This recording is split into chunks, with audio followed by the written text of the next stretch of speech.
jadi. Apa-apa? Saksikan Upin dan Ipin dalam episod Upin Ipin Kesayanganku. Betul-betul pada 28 hingga 30 Mei pukul 5.30 petang hanya di TV9.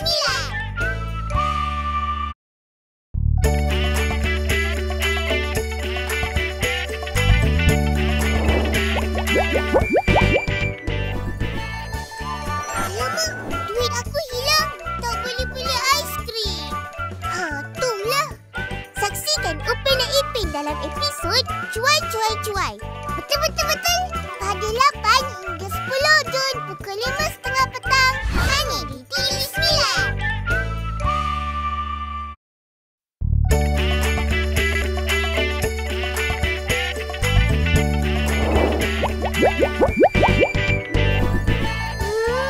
Sedapnya keputar. Ketupatlah. Saksikan Upin dan Ipin dalam episod Raya yang Bermakna. Betul-betul pada 28 hingga 30 Julai pukul 5.30 petang hanya di TV9.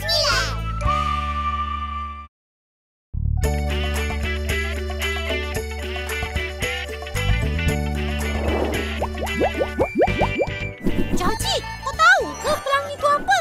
Tahu? Jambatan yang cantik kat langit. Bukan. Kalau nak tahu, saksikan Upin dan Ipin dalam episod Warna-Warni. Betul-betul? Pada 13, 15 dan 16 September pukul 5.30 petang Hanya di TV9.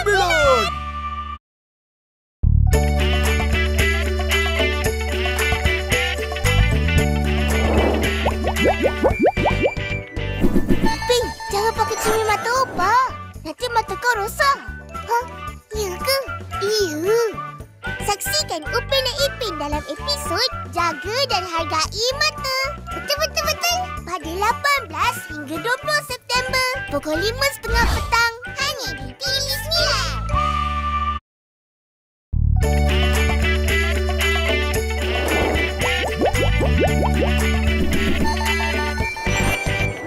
Upin, ada makhluk asing.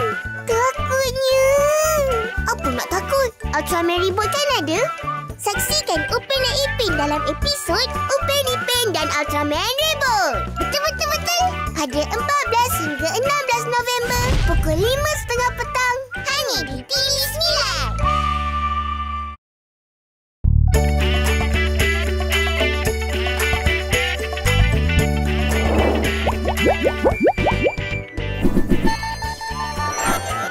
Ipin, aku nak pergi angkasa. Nak ikut. Saksikan Upin dan Ipin dalam episod Upin Ipin Angkasa. Betul-betul pada 11 hingga 13 Disember pukul 5.30 petang hanya di TV9.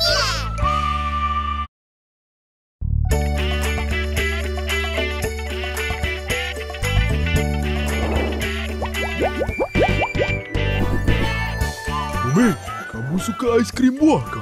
Wah, saya suka.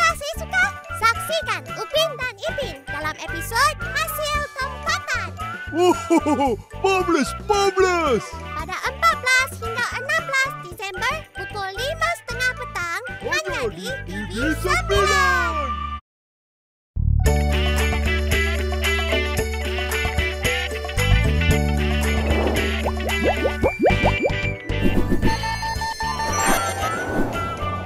Upin, rasuah tu apa? Kalau nak tahu, saksikan Upin dan Ipin dalam episod Perangi Rasuah. Betul-betul pada 17 hingga 19 Disember pukul 5.30 petang hanya di TV9.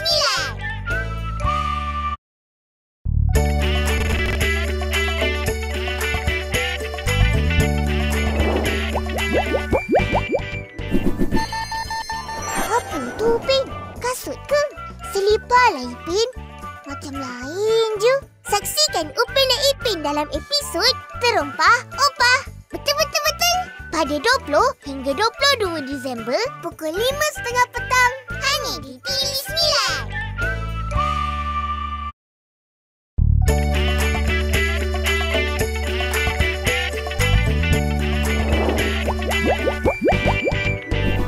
Sembilan 998, 1000. Saksikan Upin dan Ipin dalam episod Pokok Seribu Guna. Betul-betul pada 23 hingga 25 Disember pukul 5.30 petang.